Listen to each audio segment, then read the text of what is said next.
தண்ணி பிரச்சனை இருக்கிறது உங்களுக்கு சொல்றீங்க. எந்த மாதிரியான தண்ணி எப்படி வருது உங்களுக்கு இப்போ பார்க்கறதுக்கு? ரொம்ப கலங்களா சார், அடி கொலப்பா தண்ணி வருது சார். இந்த தண்ணி வந்து இதுவரையும் வந்து கொலன்னு வந்து சுகாதார கேள்வி ஏற்பட்டு குழந்தைகள், பெரியவங்க, என்ன மாதிரி வயசானவங்க, எனக்கு 72 வயசு ஆகும் சார், என்ன மாதிரி ஆட்களுக்கு வந்து அரிப்பு வருது சார், குளிக்க முடியல, ரொம்ப சுகாதார கேடாக இருக்குது சார். அதனால் நாங்கள் வந்து அரசாங்கத்தை மனு கொடுத்துருக்கோம் சார், அவங்களும் செய்யறோம்னு சொல்லியிருக்காங்க.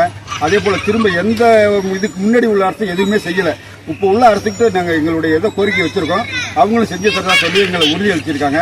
நீங்களும் கொஞ்சம் எடுத்து சொல்லி எங்களுக்கு உண்டான வழிகளை செய்யணும் சார். கழிவு நீர் வெளியில் போகிறதுக்கு வழி இல்லாத. எத்தனை வருஷமா சார் இந்த தண்ணி பிரச்சனை? 2016 இருக்குது சார்.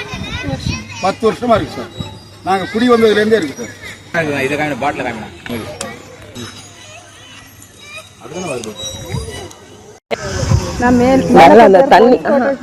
சார்.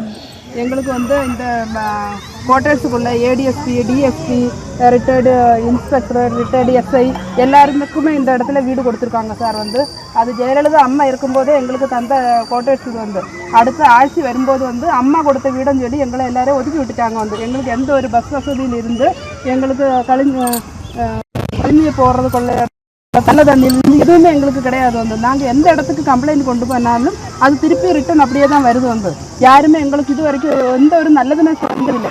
நாங்கள் இதுக்கு முன்னாலே ரோடு மறையிறது எல்லாமே பண்ணி பார்த்துட்டோம்.